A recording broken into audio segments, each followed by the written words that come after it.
Hey, what's up, guys? I am one of your hosts of the Military Millionaire Podcast, David Pere, and I'm testing out some co-hosting with Alex Felice. So today we have Ashton and Chris Valkere on the show, and man, in like a year and a half, they've gone from buying their first duplexes to syndicating. It's an incredible show. One's still active duty PJ in the Air Force, the other got out of the Air Force and is now an IT guy. And I had a lot of fun talking to these guys, so I'm really excited about you guys listening to this episode.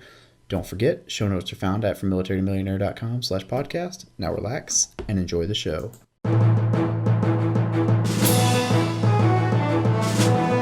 You're listening to the Military Millionaire Podcast, a show about real estate investing for the working class. Stay tuned as we explore ways to help you improve your finances, build wealth through real estate, and become a person that is worth knowing.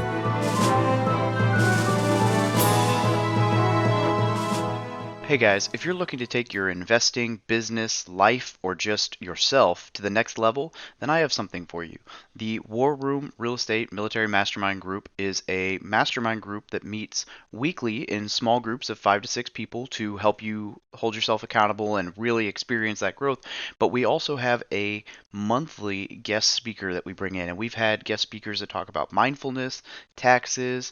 We're bringing in somebody to talk about marketing. We bring in very specific topics that will adhere to very broad, any kind of real estate investing or entrepreneurship that you want to do, and will really help you out. And we let you ask these speakers questions and get very personal with them. And then back to the small groups, weekly accountability for what you're trying to achieve, and just being surrounded by like-minded people. And they say your network is your net worth. I know that's an overused phrase, but I recommend that you check it out. So just shoot an email to wrmastermind@gmail.com. Once again, that's wrmastermind@gmail.com, and we'll send you some more information.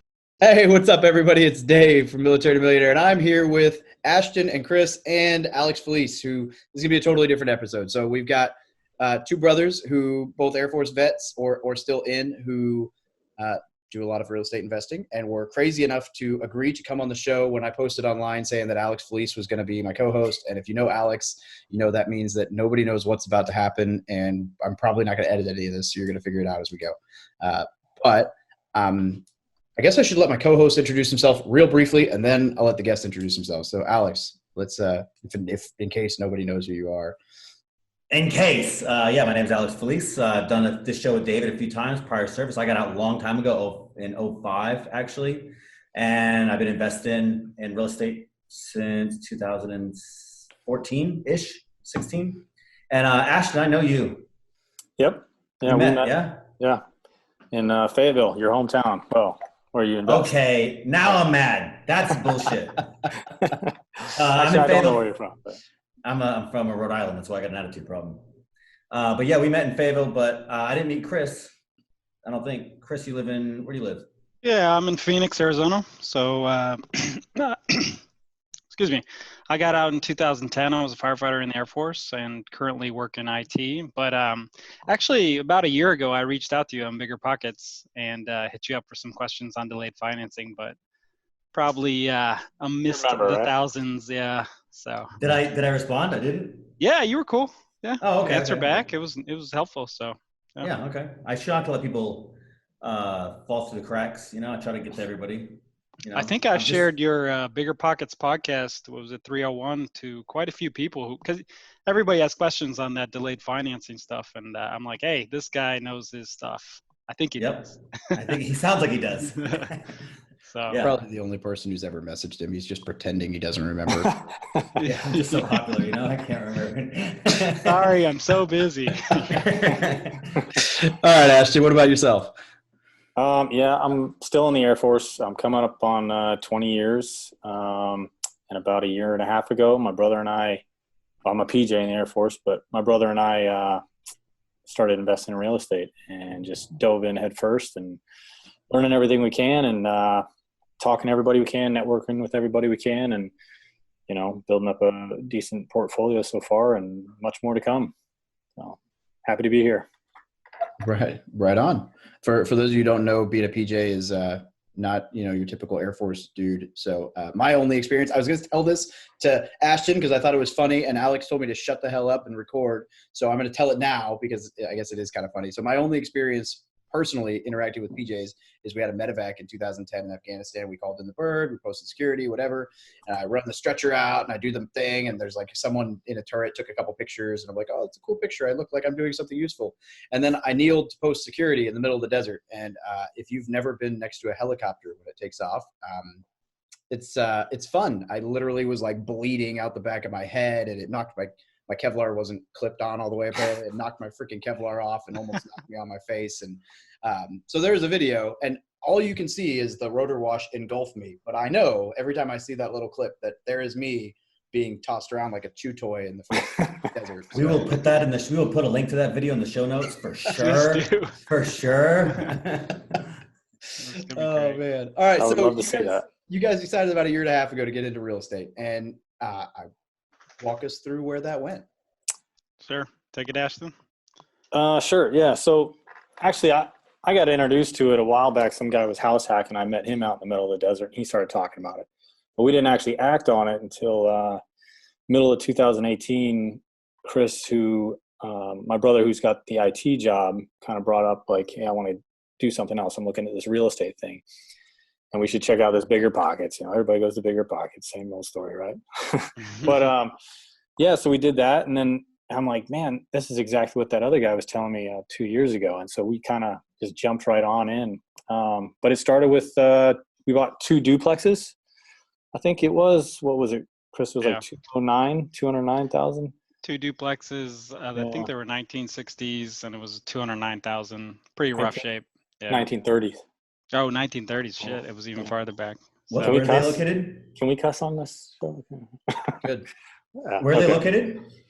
Those were in Durham. Yeah. Durham, North Carolina. So East Durham. So kind of the rougher area of Durham, I guess you could say. You know you're buying a great property when the word lead actually has a yes check next to it on the disclosure. Cast iron pipes. Yeah. You're getting all the goodies. It was fun. We learned a lot. That was the big part. We learned a lot. Luckily, we had enough, cash to cover ourselves on the back end because I think we initially thought the rehab would be around 25,000, wasn't it? We first started with, and it ended up being 20,000 per unit. So, but it worked out. No, man, it was a lot more than that. Wasn't it? About 90,000, so it was 45,000 per unit or per property, I guess. So yeah. It was pretty rough. What do you say?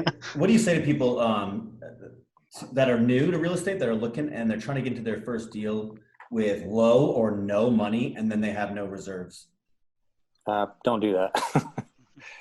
I would say invest in your education first, and that doesn't mean like take a class, but network, like talk to people. I mean, I guess we should probably even back up more than that. Before we bought anything, we listened to 1,000 podcasts, read a bunch of books. It wasn't like, hey, let's do this, and we just.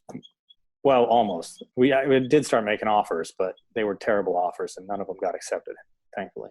But you had the cash that you knew that you could only get yourself in so much trouble. Yes. Yeah, we both took home equity line of credits on our house, even though we didn't really plan on using it all. We had it sitting there. We also had Roth IRAs built from our time in the military. I know I started mine 2006, so I only had putting $50 aside a month as E1 or E2, whatever it is. It was a lot at the time, but it built up to about 15 grand when I got, out. So that being able to take out, contributions for the Roth was like 8K I could use. So we just pulled everything together and we had it there. And then, we went in with that in mind and ended up being a little more. I had to get an extra loan, but the idea was, we weren't going to go in just willy-nilly. So. But we should also say too, like we lucked out, but it was also, we got in the right neighborhood. That neighborhood was being gentrified. It was turning, there were homes right down the road selling for like 500,000. So it helped us. We burred out of that, like 6 months later, I think. Yeah. I was say going from a 25,000 estimate to a 90,000 rehab that's a pretty substantial difference. And a lot of that I think is probably accredited to or attributed to the age of the properties. I mean, that's just, I have a older home that I was renovating a month ago that, went gangbusters and did not work out so well. I mean, not going to break me by any means, but similar, right? Way more expensive than originally intended. And if you don't have that cash sitting around, then what? Yeah. And we partnered with somebody too, right? We took out private money. So basically we took out about 70% from a private lender, at 9% interest. And so this that is what I do for, sorry. Yeah, go ahead. This is what I do for a living is underwriting, which is more than financial analysis. It's the spreading and distribution of risk. And so I love that you guys said that. And this is what people don't understand, or they underappreciate about partners. They think I got to split my profits. And it's like, yeah, but they take half the risk too, or whatever the portion is. And so you also get, another set of eyes that has a vested interest in your success, more than just like, where's my money? It's like, no, how do we do this? As long as you take the right partners. And so those three things to me, and I kind of wanted to make sure that we all recognize it, was the biggest risk mitigator that exists is education. And that was the first thing you said. So you better know what you're doing, or close. And if you don't, and you probably don't when it's your first one, you need cash. And then to back all those three things up, the network, you got the capital from a partner, and then he probably, I would hope to think that he was prudent with his money, which means he made sure you knew what you're doing. So he had a third set of eyes with a vested interest to make sure you succeed. So those three things are really important to recognize. So yeah, the network and the team was key. I mean, we kind of heard that going in with Bigger Pockets and all the education. So we leaned very heavily on the property manager there in the area, Jesse Martinez, awesome guy. And he had a network of contractors too. So we had, it kind of snowballed there. And because we were new, we definitely listened. And he said, hey man, this area is changing. You're going to be okay if you can, get through this. And they did actually. Those two duplexes together, they appraised. It was a $480,000, so $240,000 each at the end of that, which means we burred out for about $336,000 for the loan. So that was more than enough for what we needed. So congrats. I would be curious to know, and you don't have to name names, but you mentioned 70% private money, partner on your first deal. And I think that's, people talk about private money all the time, but the fact that you were able to procure it on your first deal is fairly impressive, because a lot of times people, it's not always easy to find someone to be willing to lend on you when it's your first property. So what do you think attributed to that? So I'll speak to that. It was a coworker of mine. So he had, he had come into some money in one way or the other. He was looking to get a better return. He had done investing into tax liens and stuff like that, and he was looking to get a better return. I had been learning for probably 6 months or so, and I threw everything at him. So I gave him a deed of trust. I gave him a promissory note. I gave him all this stuff to give that credibility and that protection. I said, look, I've already got it appraised at this much, you're only lending in, I think it was like 170 or something, and we're paying the rest. We're paying that other 30% plus renovation. So if we default, you get, $209,000 worst case of property that you're gonna, it's gonna be a pain, but you get it, this is your collateral. So it was all about that credibility as far as like, look, I may not have the experience, we may not have the experience, but this attorney right here, he has the experience and he's giving you these documents. And so that's kind of how that went. And then, a 9% interest when he was getting 2% from a Barclay or, something like that. It was, and having that relationship already with someone, friends, family, coworker, that really, of course, helps in the beginning. But yeah, that was huge. Leaning on the experience and credibility of others in the beginning. So. Yeah, and I would point out, I think maybe we lucked out in that too, just building that credibility with him, because it opened our eyes to, what we could do if we could build up credibility with more people. And so ever since then, every deal we've done, we've partnered with private money and then, finally doing an actual syndication on our last deal. And I think to your point, Alex, like not a lot of people look at that right away. So. Well, partners are tough in the beginning, I think, because sometimes, I don't know how I feel, and it's not like I wanted to keep the whole deal for myself. It's like, look, I don't know what I'm doing really. I don't want to take anybody else down with me if I mess this up. And so that's part of it. And I really get that. But at the same time, I just love that what you guys did. I mean, you say you got lucky, and I really wanted to comment on that because, yeah, you did, but everybody gets lucky sometimes. Right. So what I mean is you're going to get unlucky in a lot of other things that somebody else is like, yeah, I nailed that. Like I have a property manager and contractor. That's, a godsend. Right. We have them. We use them. And I use my contractor recently. Yeah, you do. Okay. Dude, he's so effing good. He's my lifeline. He's my full partner now. He just joined us on our 16 unit in Fayetteville. You are welcome. I have the unlucky contractor story as of late. So it's just, it is what it is. That's my point. And so the second thing was, Chris, as you said, I'm talking about real estate, and look, I can tell an extrovert from a mile away. Okay. So he wasn't just learning real estate. He was going to work and yammering about it.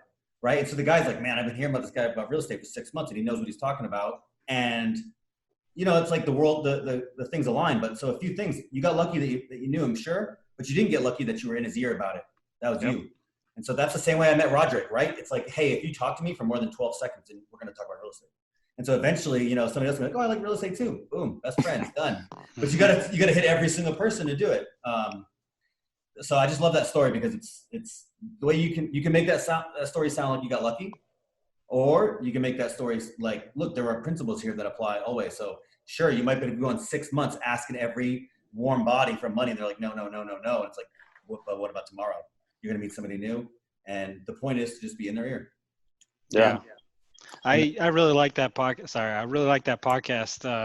I listened to one of yours, Alex. it was the 301, I think, with Bigger Pockets. I just listened to it again, but I think you mentioned two key things in there that you said to that make real estate happen. It was education and network, and you added cash there. But I think those are really on point. We did both getting started, and we educated.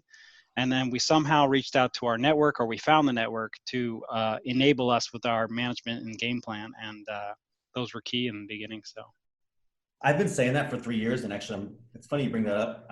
Sorry, David. I know this is David's show, just to remind everybody. But it's so interesting to say that because I've been saying that for 5 years now, educate, network. And there's been like third component, capital. But I took that away and I said, no, that doesn't matter because capital is going to come and go. And it comes in various forms. It's not always cash. It can be all sorts of things. And that's kind of an abstract idea. But lately I have a new one. I want to know what you're thinking about it because you brought it up. Educate, network, and the third one is content production. I like that. We're working on that right now. Yeah. So educate, because you got to know what you're talking about. And networking is like you reaching out to the world and trying to find the people that, are right for you to get whatever it is that you both want to get done together.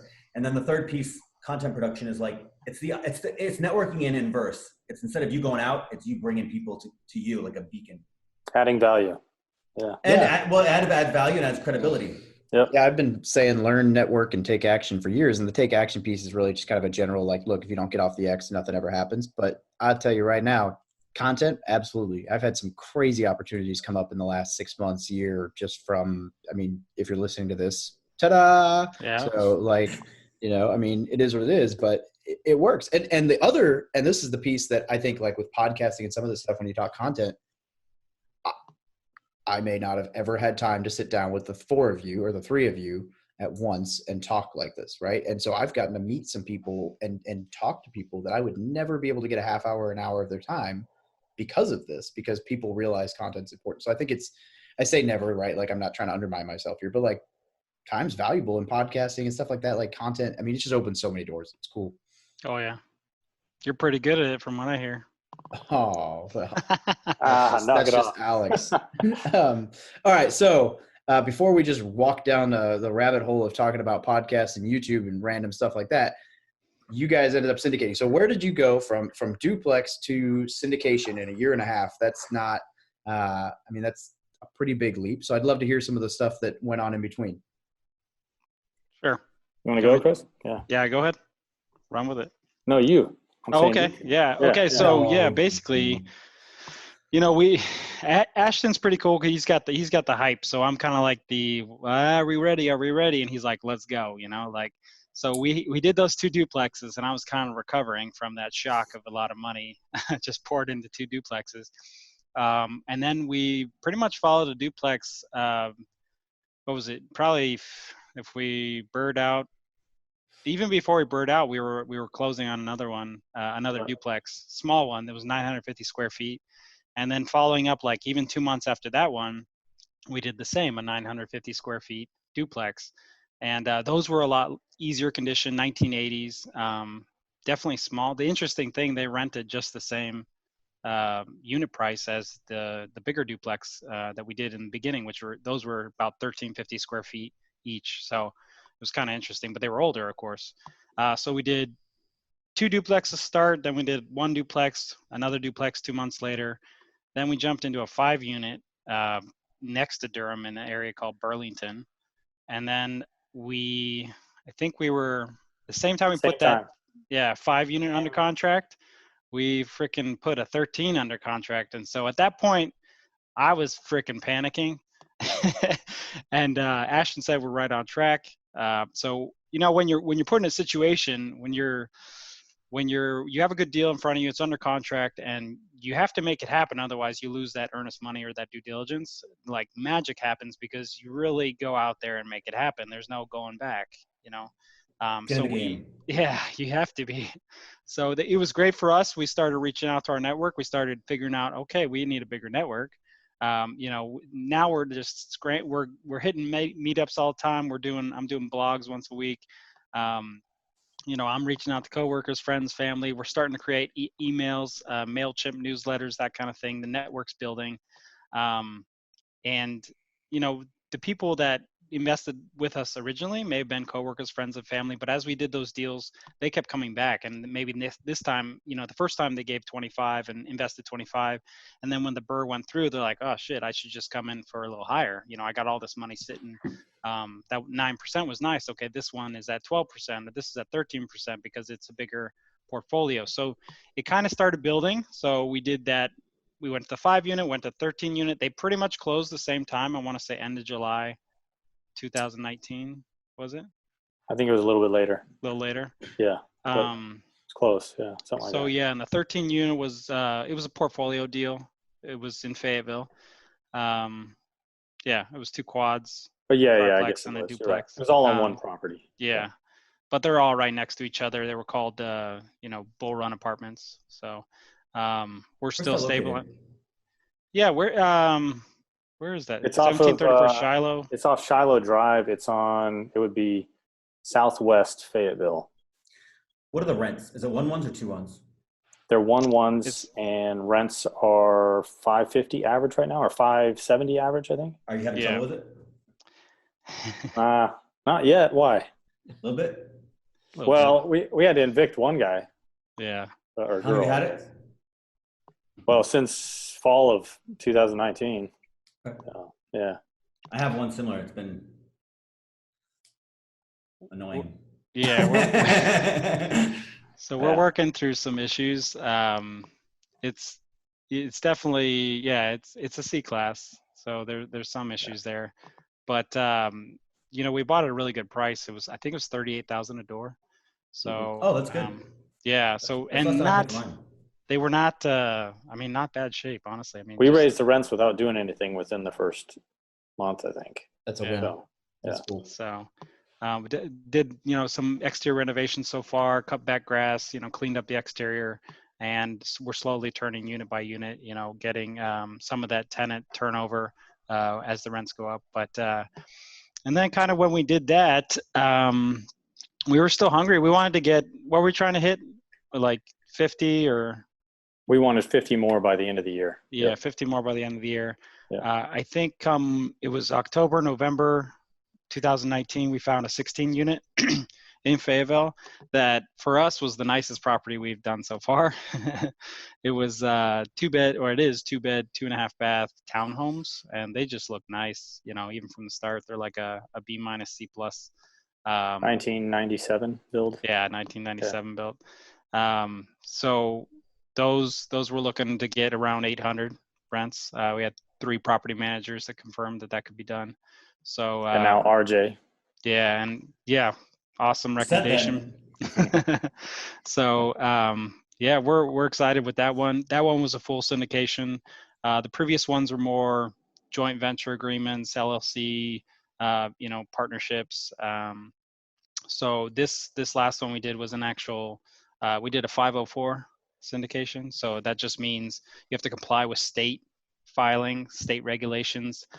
You get unlimited sophisticated investors to a point, but each state has its own rules, so you have to deal with that. But a securities attorney will often recommend that if you're kind of new, because they think you don't understand, I think, the accredited investors and, the limitations. So they're like, here, do this, you're getting your friends and family. So, so we did that though. It was about 15 investors on that one. So it was actually full. We did the, full presentation. We got a great turnout.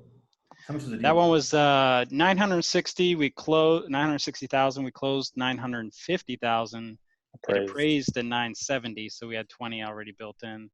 But how much was the cost of how much was the legal cost? Because when I bought my 24 unit, I ended up doing JV because it was like $1,700. Now it limited me because I couldn't syndicate. I couldn't advertise the deal. I had to go to people that I had a real relationship with, and it limited me in how many partners I could get. So a little bit different, but part of the reason I did that was I didn't find that the legal cost was worth it. So yeah, so it was around 15,000. It's very expensive. If you write it in and the deal still pencils with that cost in there, then at the end of the day, it's okay, right? It's a cost, it's an expense. But I agree with you. Could that have been, I'm already shopping around for another option. Today's show is brought to you by Audible. Audible is offering our listeners a free audiobook with a 30-day trial membership. Just go to audibletrial.com/militarymillionaire. Now, why Audible? Audible content includes an unmatched selection of audiobooks, original audio shows, news, comedy, and more from the leading audiobook publishers, broadcasters, and entertainers. I listen to Audible every single day on my commute to and from work. Now, to download your free audiobook today, go to audibletrial.com/militarymillionaire. But here's the thing. For us, that was a proof of concept. 100%. We wanted to make sure we could raise capital. We had the network that we could put together an actual syndication.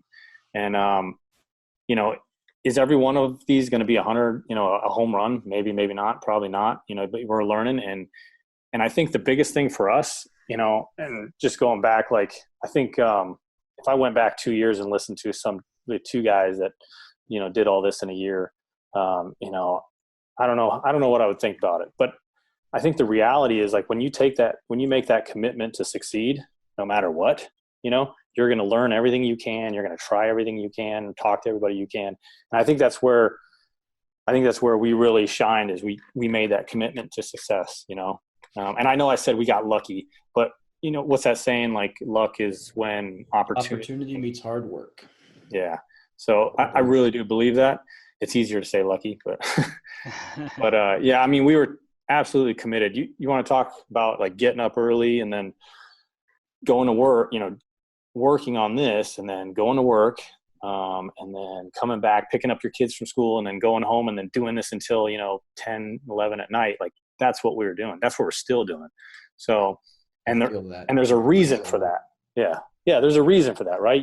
It's because you're passionate about it. You want to do something. You want to do something other than what you're doing now. You want to build a future, whatever your why is. I don't know, freedom, financial freedom, whatever it is. But we were committed to succeed no matter what. So we're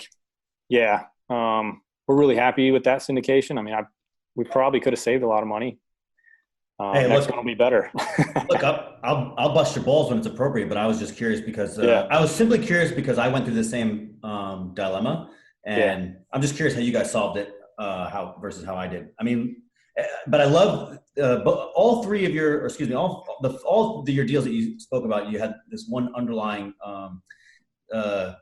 consistent, event, which was, you commit first, you get the deal into contract. And so what ends up happening, and then it's now you have skin in the game and you have something on the line. Yep. And that makes such a big difference. And so many people, they do real estate, especially when they're beginning, they do it too far away from the action. And so I want to learn, well, there's no risk in learning, right? So I learn all you can, but it's look, you're going to have to put something on the line, whether it's an offer, you got to go out there and put offers on. And then it's now you figure it out. You're never going to be ready before you're not going to be fully ready before you put in offers. It's you don't know what's going, you don't know what the process looks like. So you got to get in there. And I like that you guys did that. You put the goalpost forward. You're okay, now I'll put this EM on the line.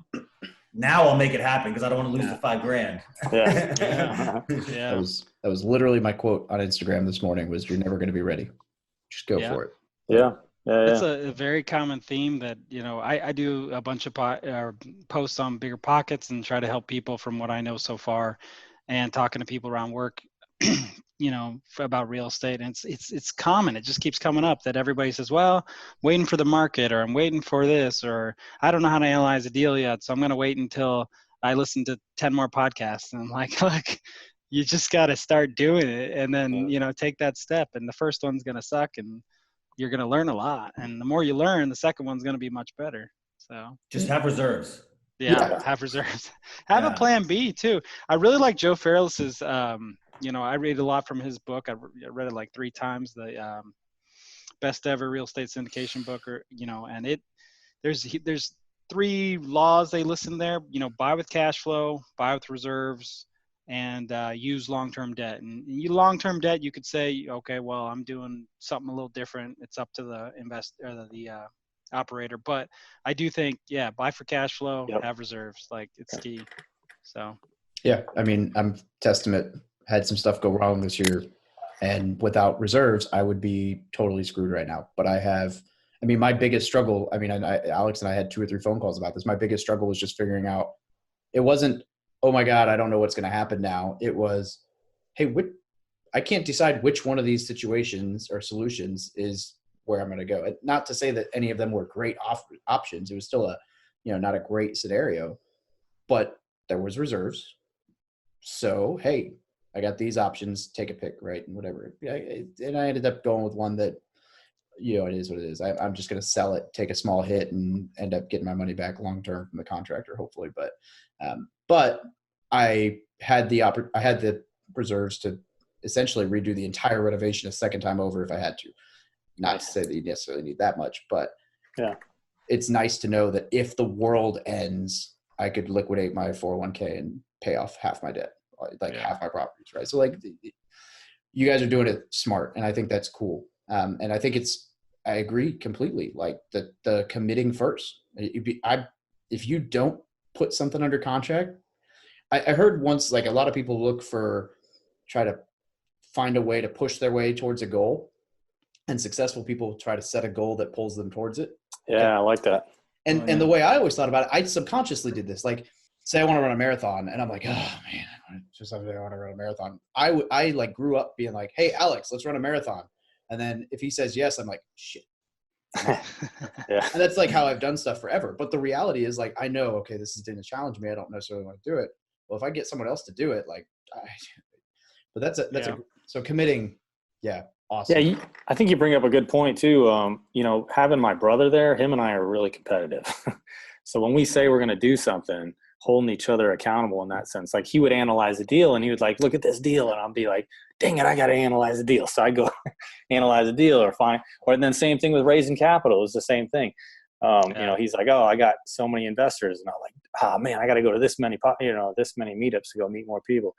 But and that kind of goes into like building your team. You definitely want a good team that backs you, and that doesn't necessarily mean like everybody working for you. I'm just saying, like, you're bouncing ideas off your property manager, off your lender, off your contractors. Like that's your team. And we leaned heavily on them starting out, but that also helped us give us confidence, but also helped us propel us into new stuff. So, yeah. You need people around that have high expectations of you, that you don't want to let them down. Yeah. Yeah. And it's like, if you hang out with everybody when you're the coolest kid, you're not doing yourself any favors, right? Because all you can do is brag. Instead, you hang out and you just gotta I hang out with, people that make me feel like an idiot, except David. I 100%, 100% agree. That opportunity. I did the same, actually. Like, I in the beginning, I was going to a meetup where it was drinking beers, and it's easy. You got a single family guy, you got a real estate agent. It's easy to talk. Ooh, I did a couple of duplexes, and I was like, this isn't getting me very far. So I started attending 2 different syndicator meetups, and they're closing 128 units and 98 units, and all of a sudden I feel like I'm nobody. And you know what, it was great, because it definitely encouraged me. I learned actually a ton, because I'm listening to how they're raising money, how they're networking. Oh, that's a cool strategy, let me try that. Why can't I try that? So putting yourself out there, surrounding yourself with the network that you want to become, I think it's key. Absolutely. Conferences, on that note, conferences. Yeah. So we only went to one so far, but go ahead. Yeah. Which did you go to? What was it called? AIM NatCon, Brad Sumrock's in Texas. Texas. So I started going to conferences a few years ago. In fact, that's how I met our friend over here. I don't know how it's going to show up on the video, but on my screen, he's over there. It's pulling off the screen on me. I'll just, yeah. Hey, there you go. I met him at a conference, and I'll tell you, it's this interesting phenomenon because, so if we talked about earlier about networking digitally, well, that's really good to find your people, but everybody else has the same megaphone. So it's hard to get, I'd be curious to know how you guys found David specifically, but with the conferences, it's like all the people that you want to meet online, they kind of all pool together physically, and there's nothing, you can never replace networking online with networking face-to-face, shaking hands. Yeah, completely agree. And so I say all that to say, I'm going to rattle off a few. I'm going to go to Best Ever this year. I'm going to go to Real Estate Hackers in PA. I'm going to go to Bigger Pockets in New Orleans. Oops, I should say that. David, when is it going to launch? It's going to launch in a few months. Okay, it might be in New Orleans. I was going to say I got to wait till after. Now I got to wait till the end of February, right? Now you definitely have to wait till the end of February. They should. It's okay. It was going to go in March anyway. They should announce it in a few weeks, allegedly. Maybe. And then and so I say all that to say, what's the other one? Dave Van Horn's Mid-Atlantic. And so I say all that to say, like, if anybody's going, or if you have the idea that maybe you want to go to a conference, that's why I'm going to Best Ever. I signed up last year before I had my multifamily. I ended up getting snowed out, but I was like, dude, you want to buy multifamily? You don't wait till you have a multifamily and then go. Yeah. To brag, just to feel like you fit in. It's like, no, dude, you go there to get one. Because I'll tell you what, no matter what you do, when you go to these conferences, you're not going to be the biggest fish. Yeah. Not yet. You don't want to be the biggest fish. Right. Yeah. I agree there. Then Yeah. you need to go to another conference. That's kind of how FinCon got for me. Oh, did you decide you're pulling the plug? We're not going to be roomies? Well, I mean, it might be a good excuse to go to California, but I don't think that it has that much to. The pond's too small. I remember a wise man saying, educate, network, content. And I think FinCon's all about content, so I'm just saying. I'm wondering why you didn't wear your pink shirt. The pink shirt thing is like my brand, okay? And I don't want David's show to be muddying up my brand awareness. Actually, I was gonna I should get a camo shirt or something when I do his show. Yeah. And I know this is a crazy stretch, you could wear the shirt that you bought from my website or you got for free that has my brand on it. Oh, I do have a shirt of yours. Yeah, somewhere it's definitely. I know, it's a crazy thought. It's like I sent you a free shirt with my brand on it for no reason. Yeah. Which, by the way, is your we got our brand going. Recording. I have to say, Dave, I expect the mustache to be a little bigger. Okay, so honestly. Full disclosure, you're right. And I think it's hilarious that you caught that. So 2 weeks ago, I had to take a promotion photo. And because last year, I missed my fitness test because I blew my knee out. I might actually be in zone to get selected this year. And the way the Marine Corps is, I was like, man, if I don't have a fitness, like mustaches are like a black eye in the Marine Corps for terms. So I was like, the people voting on the board are going to have a bad taste because I didn't run a fitness test this year from an injury. So the last thing I need to do is give them an instant reason to dislike me. So I shaved it for the photo, went higher on the stupid haircut, played the game, took the photo, and now it's come back in. So yes, it is usually much, much bushier. But what's funny about that is, and I appreciate that you noticed, because my office loves me so much that nobody even noticed on the day it was gone. And I'm like, oh, that's sad, man. I was like walking around the office like nobody loves me, like nobody notices, nobody looks at your face apparently. I guess. So what's next for you guys? Yeah, what's next? Well, we're looking right now we want to get another 150 units by the end of the year. So we're hustling to find, new places, new brokers, new properties. I mean, we're working with 5 Pillars in Fayetteville, and then we have a bunch of brokers up in Raleigh, Durham. But, it's pretty competitive right now in the multifamily area. There's a lot of stupid money, people looking to park their money somewhere. So let's not talk about Phoenix, man. Phoenix is crazy. Phoenix. Hey, let me ask you a really off the wall question, because I've experienced the same thing, right? Everybody's going after mid-sized multifamily right now. It's dried up. I don't want to say it's dried up completely. I mean, I just bought one. You guys just bought one. It's around, but it's like, if you find something, you're usually the last to find out kind of thing. It's tough. Have you thought about pivoting? Because I think I'm gonna go put an offer on a property on Friday. That's something that I've never done before for the exact same reason that you have. It's like what's the old rule? Warren Buffett's rule: while everybody's buying, you sell. When everybody's selling, you buy. And I take that to be, if you add some nuance to that, what I think it means is like if you took it down to the nuance of the macroeconomics, like pivot. So if mid-sized multifamily is super hot right now and cap rates are depressed because interest rates are so low, would you be interested in pivoting into maybe something else? Yeah, we're always looking at other stuff. In fact, I held a mastermind the other night, and two of the guys there were really big into mobile home parks. And I don't know where you're going with what you're talking about, but he was explaining that whole method and the strategy there, and that's actually really interesting to me. It's not too different from multifamily, but it is different. Yeah, and then of course there's storage and Airbnb. I think you're doing Airbnb, right, Dave? No, I thought you were about to ask Alex. I was like, don't get Alex started. Alex is not going to be allowed to comment on this, but yes, I am. But I would like to say that I'm not doing it as a crazy investment strategy. Like, it's not my investment strategy. It's more of I needed to find a way to afford my place to live in San Diego, and I wanted to learn Airbnb. So I did. I'm got 2 different rooms that I'm doing separate listings at Airbnb here. I would have done long-term roommate rentals, but I wanted the ability to A, shut them off when I had family visiting, and B, to actually learn and understand Airbnb so that I can talk about it. So it's a weird strategy. It works very well, but it is not freaking passive. And even when you bring in the management companies, I mean, you're talking 20, 25, 30% off the top rather than 7 to 10. So it's a whole new ball game.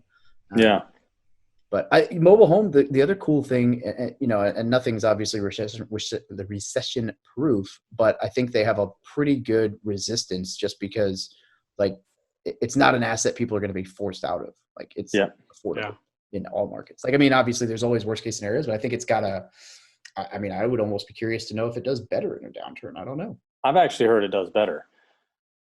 But what does the maintenance go up when you have, an influx of, and I don't know that much about the specifics of the market of that industry or that asset class rather, but to me it just says like, well, look, if you had a bunch of money, you'd buy a house. So these are lower quality tenants on average. So if that market gets flooded with lower quality tenants, maybe you have an influx of rents, but maybe you have an influx of pain in the ass too. Yeah. I mean, I don't know. I'm just playing devil's advocate. I don't know the market that well. I know a lot of people are going to mobile homes for the same reason that you and I just said, where it's like mid-sized multis, like really, really cramped. So where's the next play? That's why Airbnb is starting to fill up and mobile home parks starting to fill up. And so I am thinking about buying commercial office space. Oh yeah. Yeah.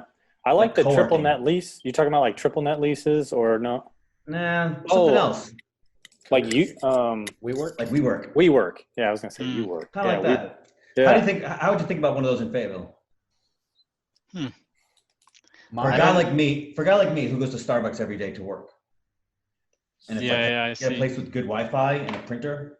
I mean, they're good for meetings. Like if you have to do meetings, I've been to a couple meetups like that. They just rented a space there, We're going to do all sorts of stuff. I got a building in mind. I'm going to put it on Friday. Yeah. Phoenix, there's a huge demand. I think office space is like the number one selling thing here right now because there's so many companies that are springing up here. Some $1 billion factory just getting built downtown for Google, and you got all these WeWorks popping up everywhere. And I forget what the other one is. I will say sorry. Go ahead. I was gonna say my one fear with them is that if the market starts to shrink, I feel like that's an expense that people will be quick to cut. That's a good point. But I don't know. One of the things. Go ahead. I think about that too, but it's in Fayetteville, and anybody who invests in Fayetteville knows that it's. I mean, nobody from Fort Bragg lost their job in 2008. True. Yeah. In fact, they got promotions. I think on our webinar we had a great slide. It talked about the number of. Do you remember the number, Ashton? How much contracts were going into the Fort Bragg? How much money? It was quite a bit. I don't remember. Yeah, it was a lot. It was a lot. So for me, it's a test bed, right? I'd love to do it in a city like Phoenix, but I can't go there now at the top of the market when WeWork is the biggest talked about IPO on Wall Street right now. And it's like, dude, don't compete with these guys now, but get, like you said, get those reps in, learn how to do it while in Fayetteville, in a market that's resilient and a market that is forgiving, get the systems in place. And well, what market would be really good for that? I mean, it's not as big as Fayetteville, but the tech industry in Durham and Raleigh is huge right now, and that's why the prices are going up so much. We haven't looked at office space, but I bet that would be a big commodity or a hot commodity for that kind of area. But we have looked at co-living. Have you heard of that? No. Yeah. It's really hot in like Hostels. big areas. Well, you said hostels? No, I said hostel, but it's Hostel? not. Yeah. But you know, Isn't that just like Airbnb? No, so it's kind of crazy. So there's these big companies now. I could send you guys some links. I don't have them handy, but I don't know them off the top of my head. But like places like Seattle, Chicago, New York, I think San Francisco's got a bunch of them. But they buy these giant, so an apartment complex, a big building, and say they're all 3-bedroom, 2-bath. Well, you rent by the room like a college, like a student housing would. And well, they're taking off in these big cities, and then It's a testament to how little inventory of affordable housing there is. Yes. That's what that means. Yep. I mean, Look people up can't PodShare. afford. Yeah, the kinda working crazy. class can't afford to live in the big city and still have a blue collar job. But then it's also, I think a lot of people just don't want to buy. And kids getting out of college that have lived in student housing for the last 4 years.